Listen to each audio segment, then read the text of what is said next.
Qualquer um, aqui mesmo. Isso.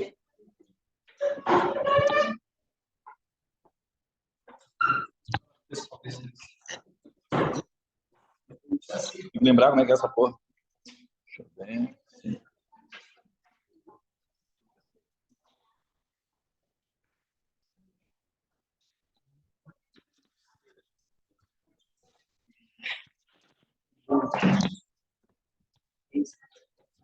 Tá gravando? Já estamos? Qualquer um de vocês em casa aí, estão me escutando? Are you listening to me? Oi, senhor, sim. Yeah.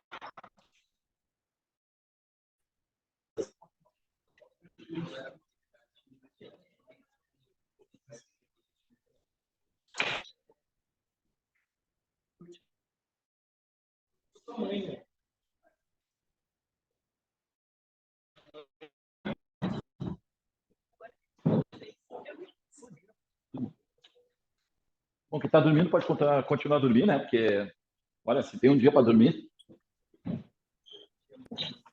Né?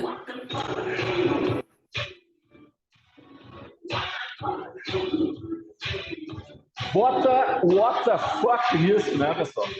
Deus do livro. Hoje é sem dancinha.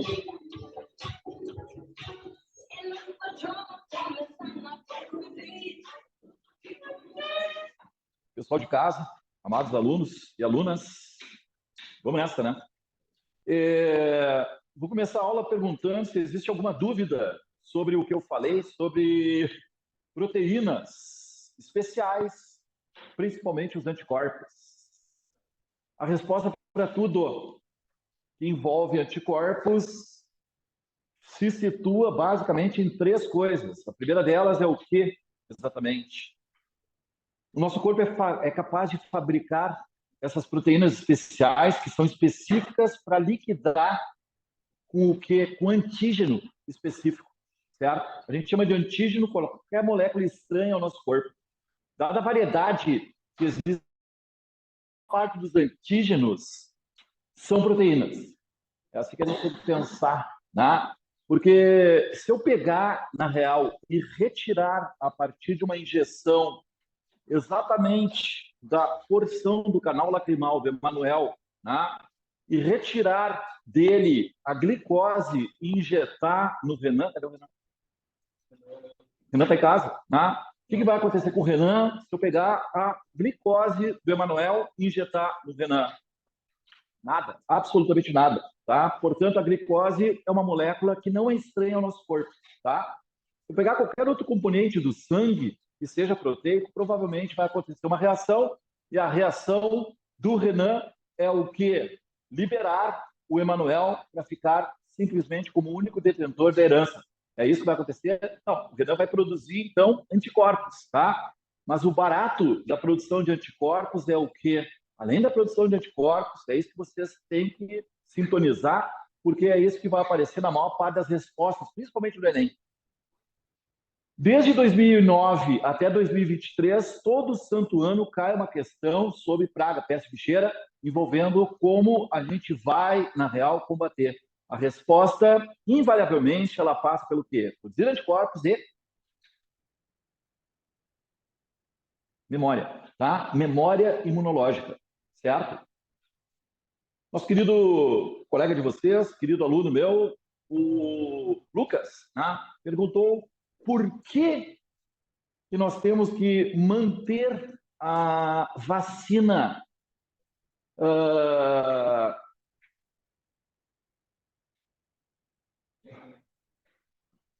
qual é a marca? Pfizer, tá? Tanto a Pfizer quanto a Moderna, porque a gente tem que manter temperaturas muito baixas, tá?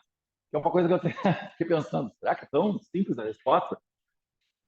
Porque essas duas vacinas, elas são vacinas de RNA, certo? E o RNA é extremamente degradável, tá? Extremamente degradável, certo? Quando ele é inserido dentro da célula, tá? Então tem um batalhão de enzimas que vão, na real, acabar com ele para que ele não se degrade, né? A temperatura baixa, ela resolve esse problema, certo? As outras vacinas não são mantidas nessa temperatura porque elas são produzidas a partir de outros sistemas, como é o caso de vetor viral, como é o caso de instalar pedaços da proteína da capa do vírus dentro das pessoas. Então, os motivos são esses, certo?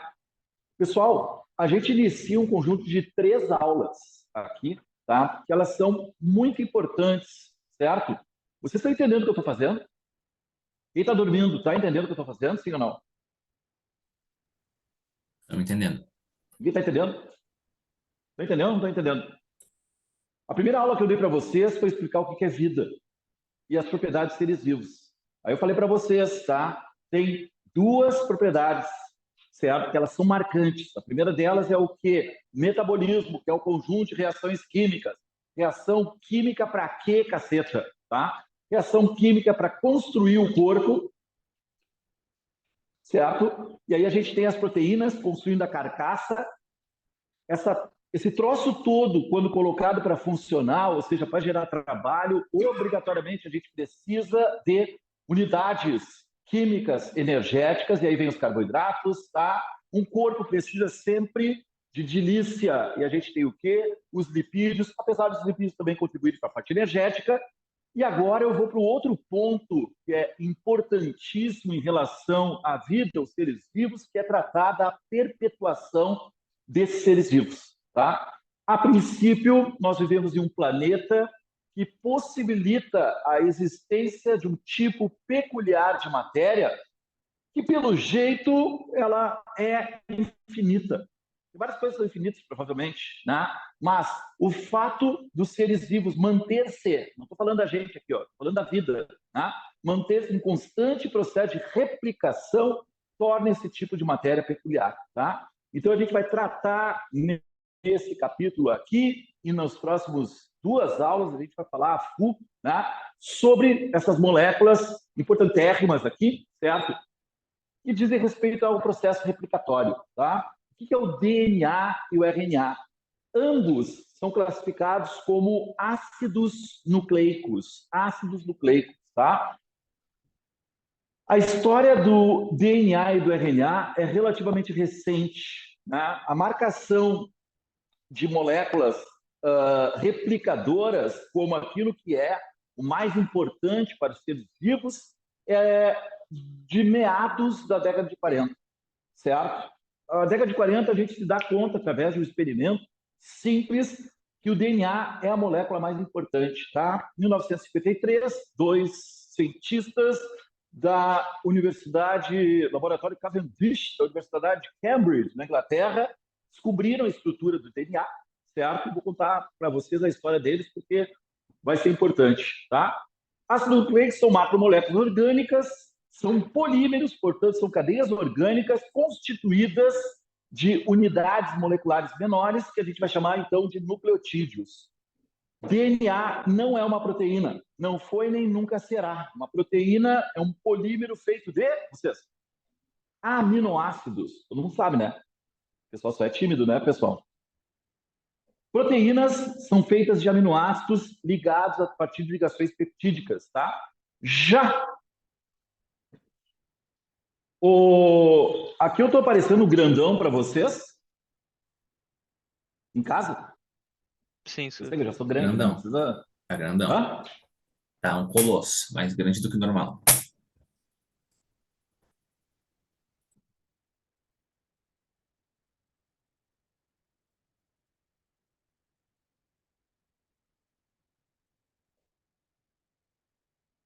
Ó, lá, lá, lá, lá, lá, ô. Estão te Lá, lá, lá, lá. ouvindo. Só te ouvindo, me vendo não? Te vendo e te ouvindo. E eu estou aparecendo Sim, principalmente na pertinho tela? da câmera, estamos te vendo grandão, sim. E agora? Também estamos te vendo. Tá, beleza. Tá? Então vamos nós, pessoal, certo? E aí eu vou começar pelo DNA, o ácido desoxirribonucleico, tá? É um polímero constituído de nucleotídeos, e o que ele tem de especial, certo? Bom, a gente está no final do século XIX. Está no final do século XIX e algumas descobertas interessantes são feitas, tá? A partir de 1890, a gente descobre a divisão celular. Mitose e meiose proliferam células nos corpos dos seres vivos, tá? E a gente vai, então, para cima do núcleo, certo? E nessa passagem aí de século XIX para o século XX, os caras descobrem o valor e a importância das proteínas, tá? A partir daí, tudo era proteína. As proteínas eram as moléculas mais importantes que existiam, tá? Quando a gente vai para cima do núcleo, a gente percebe uma grande quantidade de proteínas. Proteína para lá, proteína para cá, certo? E é um tipo de molécula que, a princípio, a galera vai pensar que é estrutural, que é para dar apoio, né, à diversidade funcional das proteínas, e passa a chamar essa molécula de nucleína, tá? E as nucleínas, a princípio, elas são moléculas estruturais, certo? Até um experimento feito na década de 40, quando isso aí se inverte, tá? As proteínas, elas têm uma importância muito grande, mas dentro do processo replicatório, as proteínas, elas não se autofabricam, tá? Então, se descobre que a molécula de DNA, que era a nucleína, passou agora a ser chamada de ácido desoxirribonucleico, é que tem, então, um papel importante de replicação, certo? Hoje a gente sabe que o DNA, ele possui, na real, essas três funções.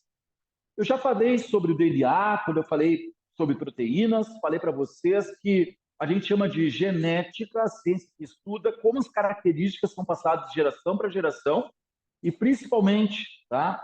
Apesar da gente invocar sempre nesse momento a ideia de que as características, né, ela tem a ver com genes, né, tem a ver com as características que nós temos, aquilo que nos torna diversos, tá? Diz respeito à produção e o funcionamento das proteínas, tá? Eu sou do jeito que eu sou, certo? Por quê? Porque eu tenho uma carcaça proteica que me permite, né, ter esse corpo de 1,80 m, né, ter esses olhos cor de mel, leve quantidade de sardas, olhinhos puxados, né? E tudo isso com uma demi-ruivo, uma quase falta de cabelo, né? Bem cabeludo, né?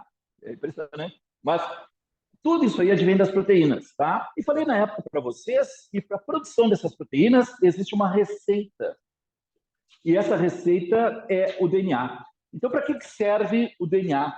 Ele tem três funções, que são as funções mais importantes aqui ligadas à vida, que é o quê?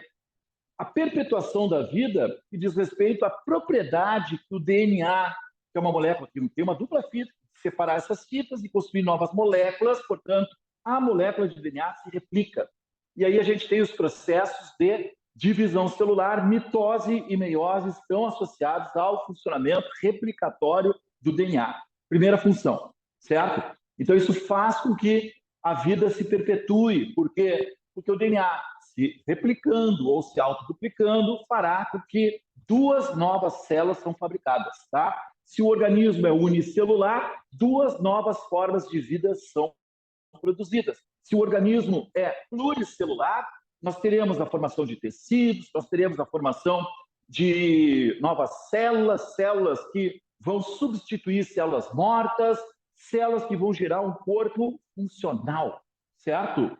E lá pelas tantas, o que acontece? Né? Vocês não sabem dessas coisas e vocês nem deveriam saber, nem precisariam saber, tá? Mas nós, seres vivos, encontramos um outro ser vivo, uma outra ser viva, né?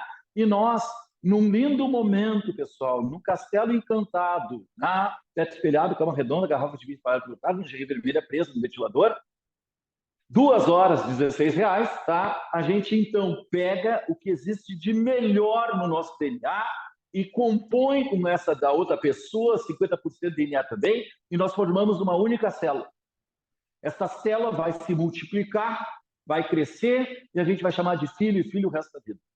Nós vamos amar com toda amor e carinho até aproximadamente uns 5 anos de idade, porque depois se tornam muito insuportáveis, tá? Quando vem a adolescência, que é o quê? Vocês não lavam roupa, espalham cueca e calcinha pelo quarto, tá? Vocês não contribuem com absolutamente nada em casa e acham que tem todos os direitos do mundo. Esse momento é que a gente mais ama vocês, provavelmente, tá?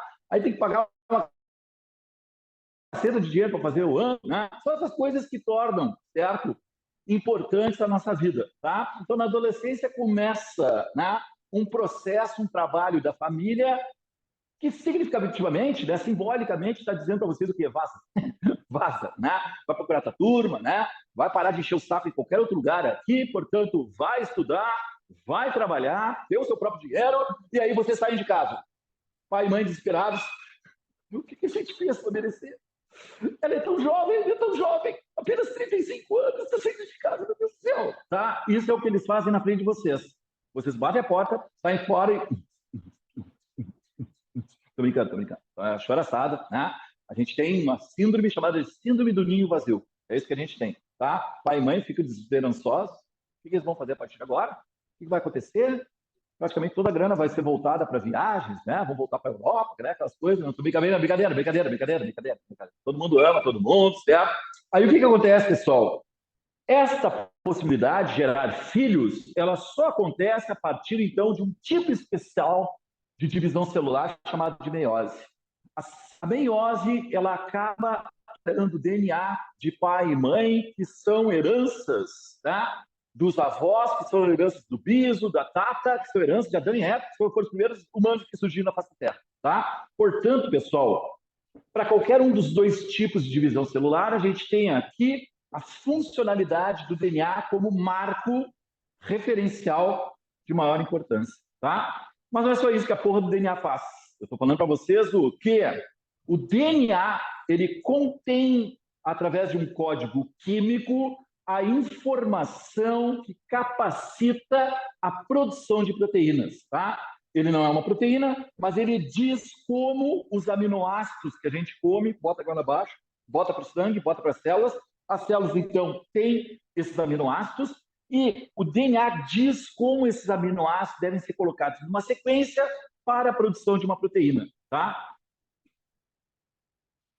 Eis aqui o grande lance da hereditariedade, certo? A gente tem que construir um bolo de chocolate lindo, tá? Mas para produzir esse bolo, a gente precisa de uma receita.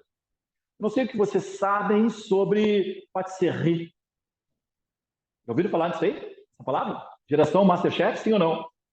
Vocês são geração Masterchef? Minha mulher adora Masterchef e ela me obriga, tá? A assistir Masterchef em looping. Tá? Eu sempre assistindo lá em casa, certo? Deixa gravado isso aqui, ó. Minha mulher não faz nada de comida. Só eu cozinho na minha casa, certo?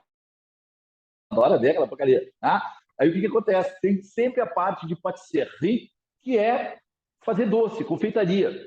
Tá? E a confeitaria ela é completamente diferente das outras partes gastronômicas, porque na confeitaria, mais do que qualquer outra coisa, a quantidade dos bagulhos ela influi e muito. Uma lata de leite condensado tem ali uma gramatura, certo? E se vocês forem olhar, se eu não me engano, é 392 gramas, que tem o conteúdo ali, certo? E por que tem 392 gramas o conteúdo? Porque aquilo é uma medida. É uma medida específica utilizada em larga escala. Então, os caras já produzem, na real, a lata com conteúdo, que é o leite condensado, né? Não é para a gente mamar.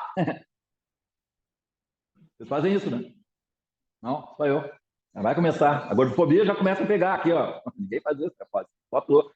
Mamar umas 3 latas de leite condensado vendo sessão da tarde. Quem nunca? Então, o que vai acontecer, pessoal? No momento em que nós tivermos uma receita, a expectativa é de que o bolo seja bem feito. Agora, para produzir esse bolo, tem uma série de fatores, né, que vão condicionar o sucesso. Não é só a receita, a gente precisa dos ingredientes. Você está entendendo que eu estou fazendo uma analogia? Eu sou gordinho e tenho que utilizar essa analogia da comida? Não? Então, o que acontece, pessoal? Por que muitas vezes não, ocasionalmente um bolo abatuma, eu sei que vocês conhecem a palavra como embatuma, você sabe o que é abatumar? O bolo não cresceu, certo? E por que ele não cresceu? Tem ideia? Ingredientes ruins, né? Abriram a porra do forno no meio da jornada. Que terrível! Bolo de chocolate, fechou ali.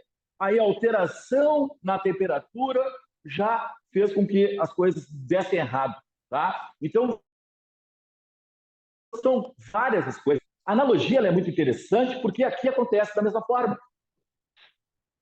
Você tem que encarar o DNA apenas como uma receita. Agora, para o bagulho final, proteína produzida e funcional, dá certo obrigatoriamente, tá? Existem fatores, né? pH, temperatura, né? Uma série de fatores que vão influenciar. Mas a maior parte das vezes as coisas dão certo, né? É isso que você tem que entender, certo? Só que uma vez que as proteínas sejam fabricadas, essa diversidade funcional das proteínas vai ficar, na real, associada ao controle feito pelo DNA. Os genes, pessoal, eles têm uma programação para produzir as proteínas. Desde aquela noite de primavera, naquele castelo encantado, tá? 16 pila 2 horas, até o dia que a gente bate as botas, tá? A nossa genética, ela tem uma programação funcional na produção de proteínas, tá? Ao produzir as proteínas, a gente se encarrega de quê? De habilitar o nosso corpo a ter uma parte estrutural, musculatura, colágeno, elastina, aquilo tudo que eu falei, certo? Em outras aulas, tá? A parte de funcionamento, metade dos nossos genes fabricam proteínas especiais chamadas de enzimas. As enzimas perfazem quase metade das proteínas, tá? E 5.000 genes ficam junto ou isolados proteínas. Metade dessas 500.000 proteínas, 243 mil proteínas, tá? São enzimas, que vão servir para quê? Regular o funcionamento de todas as reações químicas. Parte dessas proteínas são hormônios disparados pelas glândulas endócrinas, vai cair na corrente sanguínea e vai ser responsável pelo quê? Fazer com que a gente cresça, fazer com que as coisas funcionem sob o ponto de vista fisiológico, tá? E lá pelas tantas, a gente tem certos tipos de proteínas que são neurotransmissores. Os neurotransmissores, eles encharcam a porção entre dois neurônios, um espaço chamado de sinapse, e esses neurotransmissores, eles são responsáveis pelos nossos sentimentos, pelas nossas emoções, tá? Aqui, a coisa meio que perde um pouco a graça, porque a gente fala de coisas. O que é amor? Vocês amam? Sim, ó. Ninguém? Vocês amam? Estão aí, né? Na fase de amar pai e mãe ainda. Né? Você vai amar. A ideia é a gente mata o pai e a mãe, historicamente, né, galera? Tá? A gente vai ter que matar. Eu nem posso falar essas coisas, você não tem nem idade, mas a mãe, matar a mãe é uma das piores coisas do mundo. O pai, chinelão, né? A gente vai matar em 2 toques, né? Certo? A mãe é difícil. A máquina de leite, pessoal. Tá? A máquina de danoninho, certo? A máquina de iogurte. Fazer meninos é muito pior. Por que nós é muito pior que uma mãe ou Duda? Porque tem uma porra de um austríaco desgraçado chamado Freud que falou coisas da nossa relação com a nossa mãe. Tudo fake news. Ele diz que a gente ama a mãe de paixão. A gente sempre vai amar até matar ela. E quando a gente matar a mãe, a gente cresce. A história original da Branca de Neve, não, da Cinderela, aliás. Não, ambas. Não, mas principalmente da Branca de Neve, certo? O que é a Branca de Neve? A história original, a rainha, ela é a mãe da Branca de Neve. Não precisa nem acreditar em mim, você pode fazer como eu fiz. Estudei. Né? A história original, manja a Rainha Malvada? É a coisa mais linda do mundo. E aí teve uma filha, certo? A madrasta, tá? Ficou com inveja da filha. A história original é que é a mais mundo, teve uma filha.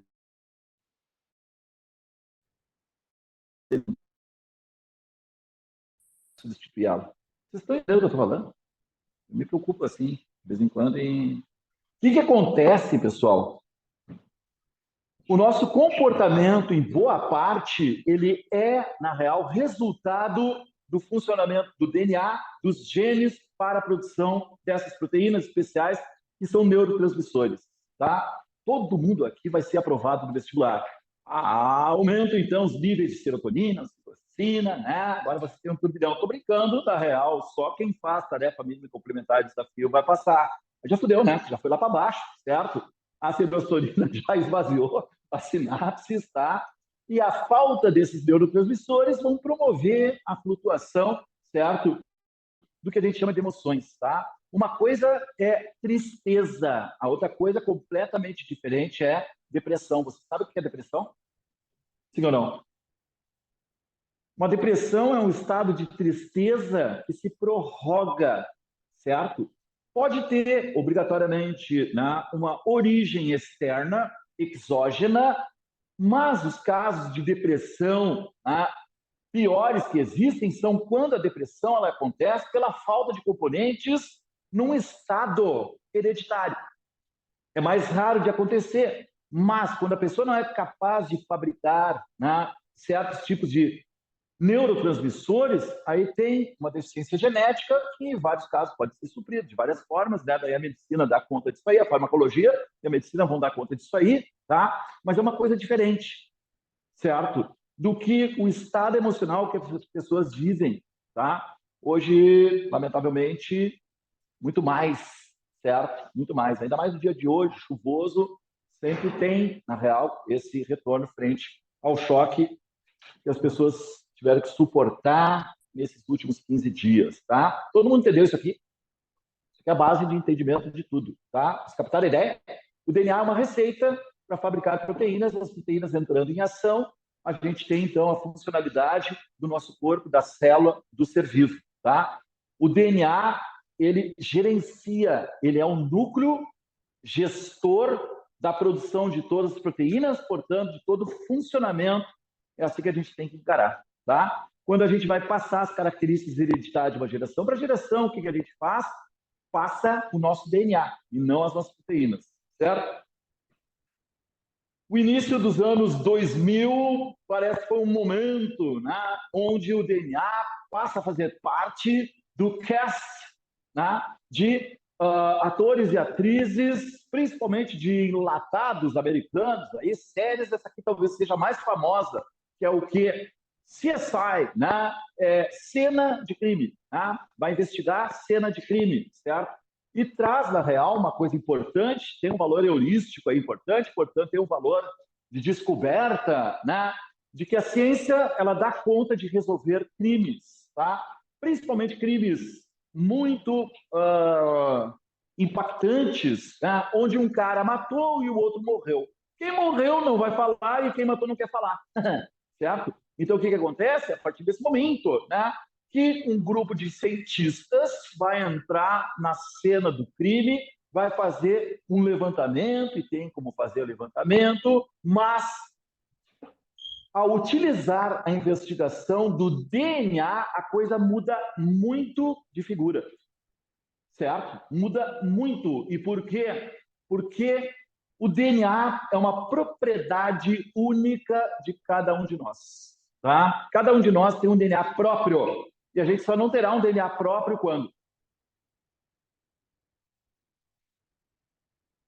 Quando a gente tiver um irmão, irmã monozigótico, oriundos de um mesmo ovo. Irmãos gêmeos monozigóticos, tá?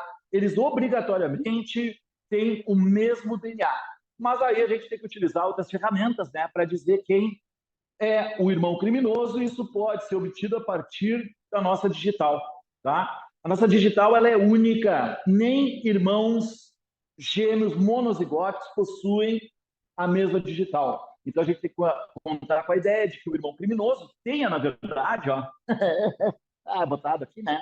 Certo, na cena do crime, sua digital. E outras coisas também, né? As células vão ser separadas, tá? Mas o DNA, ele se torna principalmente quando a gente está num estágio da ciência mundial que consegue retirar porções de DNA de um indivíduo e colocar em um outro indivíduo, tá? Eu nunca sei ao certo qual é, na real, a máxima que existe. Eu nunca sei se todo biólogo é maconheiro ou se todo maconheiro é biólogo, mas é uma dessas duas coisas, tá?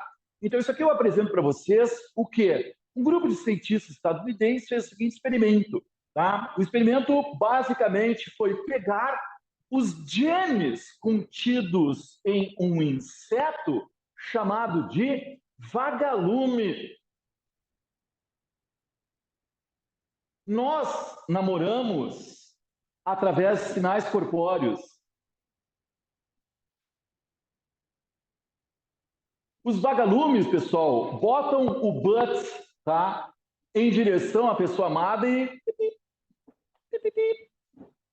Ai, meu Deus do céu, o que é isso? Ah, não faço mais esse sinal, não faço mais esse sinal. Baixa essa luz, tá?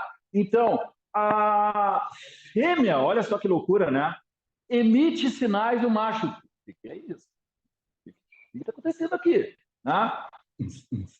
Estrobo ligada, né? O que é isso, meu Deus do céu? E por que um vagalume emite sinais luminosos? Você sabe? Sim ou não? Química de certos tipos de proteína, tá? Existe um tipo especial de proteína chamada de luciferina. Lúcifer. Sabe o que é Lúcifer? Sabe o que é Lúcifer, pessoal? Você sabe ou não sabe? O que é Lúcifer? O Lúcifer dá aula para vocês. Ele dá aula de biologia para vocês. É o Lúcifer, pessoal. Na mosca. O César vai fazer coisas para me humilhar, pessoal. Vocês não podem deixar, tá? O César ele faz o seguinte, ó. Ai, deixei cair a caneta no chão. O Fóssil não faz isso aqui, né? Não pode rir, pessoal. Vocês têm que participar. Não pode fazer lá isso do professor Fozinho. O Fóssil não consegue, eu não consigo mesmo, tá? Mas né, não pode deixar ele dizer, pessoal, tá? Isso é gordofobia, certo? Aquela caneta vai ficar ali o resto da vida, tá? Certo? Eu não vou conseguir juntar. Por que eu não consigo, tá?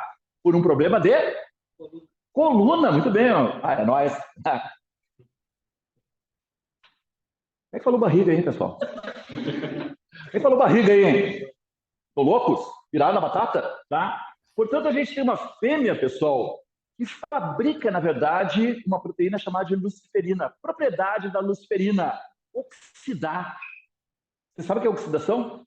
Emite elétrons, tá? E esses elétrons vão e vêm, vão e vêm, vão e vêm. E nesses ir e vir, ocorre, então, o efeito luminoso, tá? Mas, para a luciferina entrar em ação, porque não basta ter a luciferina, né? A fêmea do vagalume tem que estar querendona, certo? Existe uma enzima chamada de... Não vou dizer. A proteína que oxida luciferina. A enzima que possibilita a luciferina de agir é a luciferase. Todo mundo sabe tudo. Que beleza, né? Então, o que os caras fizeram? Pegaram os genes da luciferina e da luciferase e transferiram para uma planta de tabaco. Legalize. Não é essa aí, pessoal, tá? Não é essa aí. Não é do Bob Marley, é o ditado, reggae, né? Não é essas coisas aí, tá? Tabaco é aquilo que produz o fumo, né? Fumo, certo? E aí eu mando para vocês essa questão, né? Esse axioma, certo? Todo biólogo é maconheiro ou todo maconheiro é biólogo? O que acontece aqui, ó? Vocês entendem por que os caras colocam uma planta de tabaco com o gene da luciferina e da luciferase? Isso aqui é um abajur natural, por exemplo. Tá? O pessoal vegano aqui, tudo gosta, tira a capa assim e começa a ler, né? Durante a noite, certo? O tabaco, shining bright, tá? Todo biólogo é maconheiro, pessoal, sim ou não? Claro que não. O biólogo é um cientista, tá? E ele faz isso aqui para quê? Alô, câmbio? É um cientista, ele faz isso aqui para quê exatamente? Para possibilitar coisas desse tipo, que é o quê? Bom, existe um mosquito anófilis que causa malária. A malária é uma doença desgraçada, afeta 2 milhões de brasileiros todo santo ano, morre uma pá de gente, e o governo já há um século disse, larguei, né? Não vai ter cura, não vai ter profilaxia, não vai ter nada. E aí vem a ciência querendo fazer o quê? A ciência quer criar um novo tipo de mosquito. O que a não ciência cria? Ah, mas não é só matar os mosquitos, tá? Então vão fazer o quê? Matar todos os mosquitos, e aí mataram todos os mosquitos. Ai, não para de ter sapo, rã, lagartixa aqui em casa. Por que não mata o sapo, rã e lagartixa? Ó, e a gente tem a devastação, mais uma vez, do segundo nível, e aí o que vai acontecer? Ai, agora as cobras estão invadindo minha casa, meu Deus do céu, o governo me ajude. A ciência tem solução. E a ciência, muitas vezes, é a única saída. O foda é viver num país que detesta a educação, detesta a ciência e fica à margem de qualquer proposição idiota. Vocês não sabem disso porque, aparentemente, externamente, eu sou um cara muito feliz. Mas eu nunca tive num estado de tanta depressão quanto nos últimos anos, culminando com esse ano. Porque eu sou uma pessoa que há 34 anos dou aula, divulgo a ciência, faço o possível para as coisas darem certo no nosso país. Tá? Eu sou tão templário na coisa que fiz um colégio para que as pessoas pudessem aprender melhor como tratar com a ciência. Por outro lado, a ciência tem que baixar a bolinha, né, e ser mais difusora do conhecimento. Para isso surgiram, nas últimas décadas, aí, pessoas que são bons cientistas, mas muito melhor comunicadores. Tá? Quando a gente faz uma faculdade de biologia, 70% dos professores são bicho, do ponto de vista didático. Vocês gostam das minhas aulas? Sim ou não? Vocês curtem aqui, né, tudo mais? Por quê? Porque eu me dediquei, pessoal, tá? Muito a essa questão de ser professor, tratar de ter uma conexão com os alunos, tá? O professor universitário, muitas vezes, na maior parte das vezes, ele está ali porque ele é um baita pesquisador. É um gestor de pesquisa, regimenta, e a oitava opção seria o quê? Se der uma aula mais ou menos, tá bom, tá valendo, tá? Então, na faculdade mesmo, a gente tem que lutar contra essas coisas, tá? Mas existe uma certa hegemonia de pensamento que vai à luta, né, meu querido? Vai à luta. Ah, não gostei do professor tal. 7 sílabas, te fode, né? Certo? É basicamente isso que os caras dizem pra gente, a gente vai estudar, né? Então a gente desenvolve determinados skills ali, tá?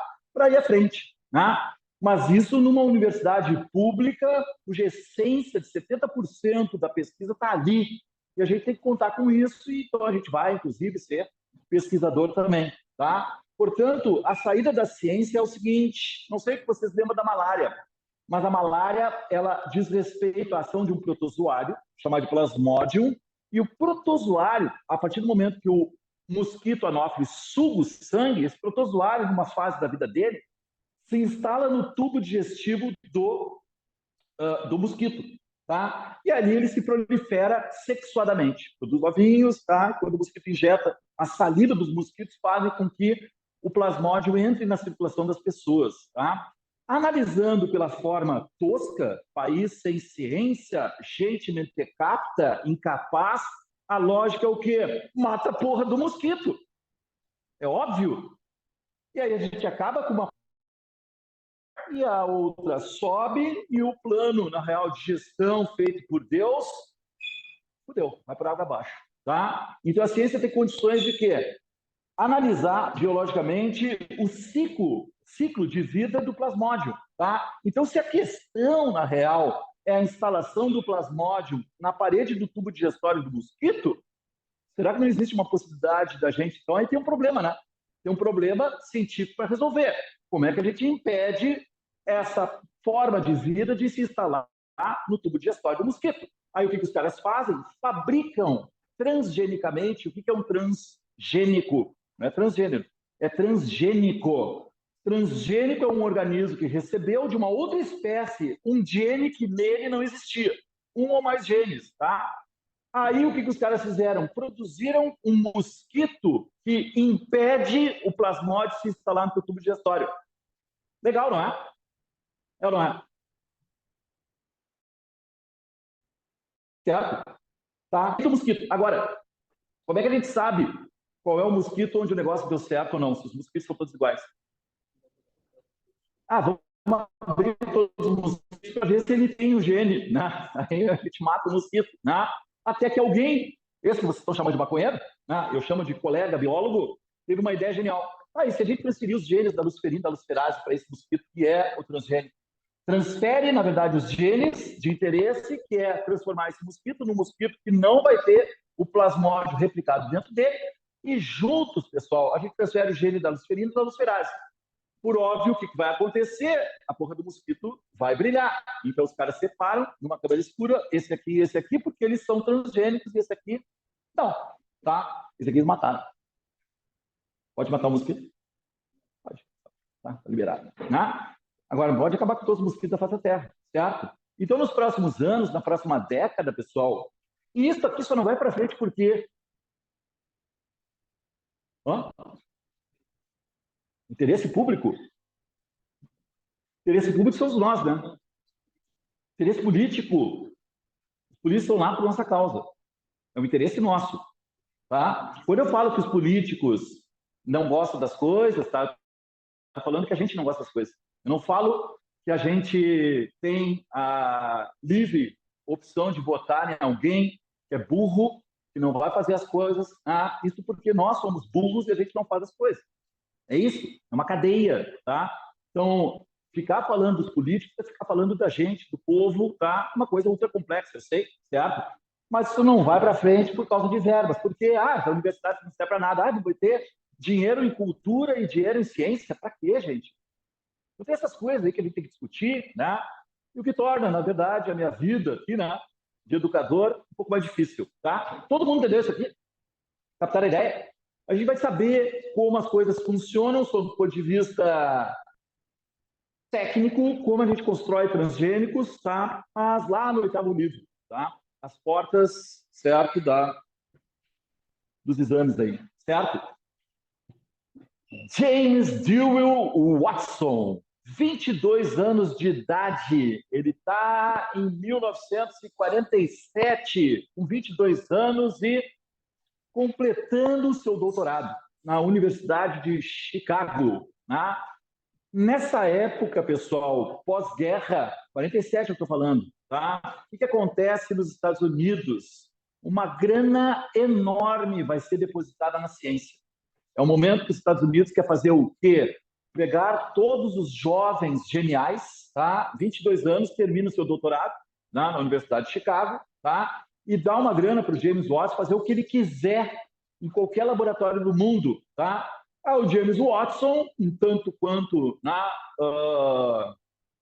ambicioso, pensa, qual é o laboratório do mundo onde mais se produz cientistas com prêmios nobres? Laboratório Cavendish, da Universidade de Cambridge, da Inglaterra. Ele vai para lá, tá? Vai para lá, certo? Ao chegar em 48 em Cambridge, ele encontra o físico, ele é biólogo, certo? Biólogo, tá? E quando ele chega lá, ele encontra o físico Francis Crick, uns 10 anos mais velho do que ele, certo? Produtor de conhecimento, mas muito mais gestor de coisas do que qualquer outra coisa. Então, a gente tem uma dupla dinâmica aqui fabricada, né? Uma dupla dinâmica, Batman e Robin aqui, certo? Da ciência, tá? Num fim de semana, em Parma, na Itália, o James Watson assiste uma palestra de um italiano que vai falar sobre o DNA, certo? 44, os caras descobrem que o DNA é o grande lance da replicação da vida, é o principal componente do núcleo que permite a perpetuação da vida. E é nessa palestra que o James Watson, depois falando com o Francis Crick, a gente tem que estudar o DNA. A gente tem que descobrir a estrutura do DNA, certo? Mal sabiam eles que o laboratório Cavendish tinha, na real, um acordo, né, com o laboratório King's College, em Londres, para que o Cavendish estudasse proteínas e o King's College estudasse os ácidos nucleicos, tá? A princípio teve um grande, então, termo técnico, fudeu, né? Porque a gente não vai poder estudar o que a gente quer, tá? Então, esses dois aqui passaram a o que exatamente, né? Trabalhar em apoio, né, à descoberta da molécula de DNA com o King's College de Londres, tá? Essa mina que está aqui, certo? Ela era, naquele momento do mundo, ela está aqui, ela está aqui, ela está aqui, ela está ali, mas era no mundo a maior especialista em o que exatamente? fazer com que a ciência enxergue nanomoléculas. A gente está falando de uma estrutura molecular que a gente não enxerga, tá? O DNA de uma célula minha tem algo em torno aí de 1,80 m, quase o meu tamanho, tá? De DNA. É uma molécula assim, ó, não enxerga, porque é em base, tá? De tão pequena que ela é, certo? Então, a Rosalind Franklin, pessoal, ela foi o ponto mais importante aqui para a descoberta da estrutura do DNA. O que ela faz? Ela trabalha com cristalografia de raio-x. Isso quer dizer o que exatamente? Tá? Ela emite uma radiação ionizante, no caso, raio-x, tá? Que passa por uma placa de chumbo, certo? E ele, na real, vai trespassar, tá? Um bloco de parafina que contém a molécula de DNA. Separar a molécula de DNA, olha, se não todos aqui, a maior parte de vocês já fez isso aí, né? Álcool 90, limpol, né? Morango ou bochecha ou banana, certo? Mistura tudo ali, espera um pouquinho, bota dentro d'água e quando a gente vê uma nuvenzinha, bom, aquilo ali é o DNA. Então, separar o DNA é bem fácil, tá? Uma vez separado o DNA, coloca dentro de uma barra de parafina, tá? E quando o raio-x 3 passar, o raio-x 3 passado ele vai ser, então, divergido, raio-x, né? Para que se choque com uma placa de fotografia. Certo? A fotografia, a placa de fotografia, tá? Do qual se fazia as fotografias analógicas, né?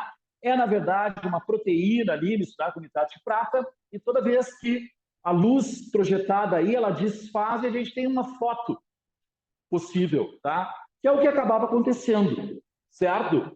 E aí a gente tem o quê? Isso tudo acontecendo na Inglaterra.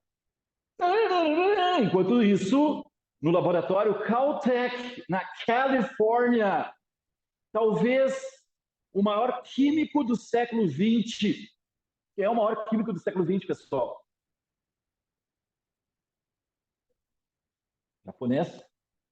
Na real, era um americano chamado de Linus Pauling. E em 1950, o Linus Pauling pensou, vou descobrir essa porra dessa molécula. Então começou uma corrida no laboratório da Califórnia, junto com o laboratório King's College, para ver quem descobria. Qual era o problema? O trabalho do Linus Pauling foi, na real, atrapalhado porque ele não detinha, na real, a tecnologia para fazer isso aqui. Só o King's College apresentava, só a Rosalind Franklin sabia, na verdade. Mandou uma correspondência, um pouco correio para ela. Será que tu pode, na verdade, partilhar, tá? E ela falou, no cu, não vou. Não vou partilhar porra nenhuma, tá? Estadunidense, né? Gentalha, certo? Vocês são colônia, tá? 13 é o número do azar, você pertence às 13 colônias, tá? Então não vai levar porra nenhuma. Tri, né? Não é tri isso aí? Mas ainda tinha um problema. Qual era o problema, pessoal? Bom, o problema é que os dois aqui não estavam autorizados, tá?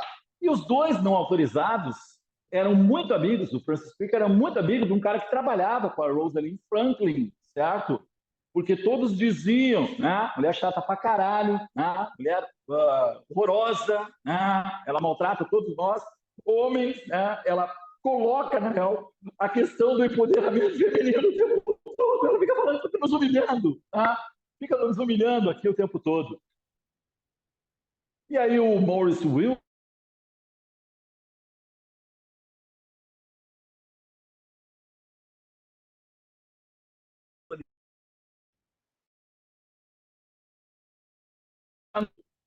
de luta armada, né?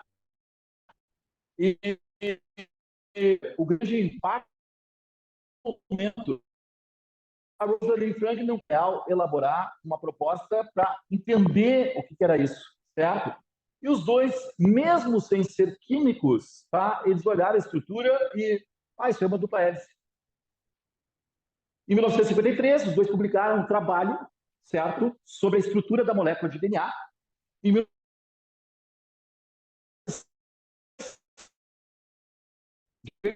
Watson, Francis que o prêmio Nobel, tá? Um ano depois, todo mundo sabia da importância da descoberta, tá? Eles levaram o prêmio Nobel, talvez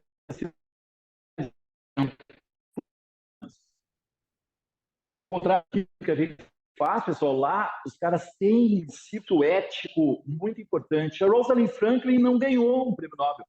E por que ela não ganhou um prêmio Nobel? Ela, detentora de toda a base da produção científica. Hã? Morreu. Morreu em 1958. De quê? Câncer no ovário. E por que ela morreu de câncer no ovário?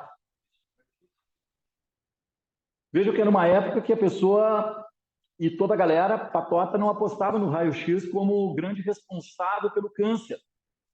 Da mesma forma que o cigarro nunca matou alguém de câncer até 1970.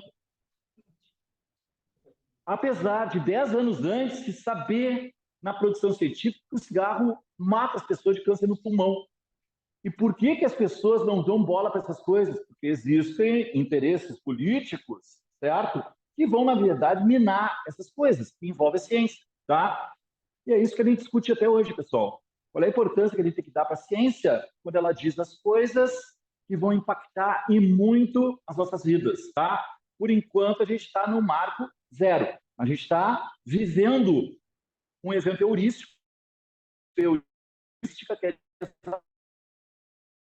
é quando ela mudança das pessoas. Eu tenho, na verdade, os meus pés em relação a gente está vivendo isso. A gente vai dar importância a coisas que são de 3 décadas. O debate está décadas aí dizendo que vai sofrer consequências dessas mudanças climáticas. E a gente tem uma horda de criaturas que estão na base do o problema é a chuva, não são as pessoas, pelo amor de Deus. O problema é a chuva, pessoal. Choveu como nunca choveu. Então a gente não precisa fazer nada, tá? A gente só tem que usar guarda-chuva, tá? É isso, certo? A gente está vivendo um momento onde se descobre que a FU e o cigarro mata as pessoas de câncer do pulmão, tá? E a gente está vivendo esse momento, tá? Vamos ver o que a gente vai fazer, certo? Amo vocês, tá? Até amanhã. Tchau, pessoal.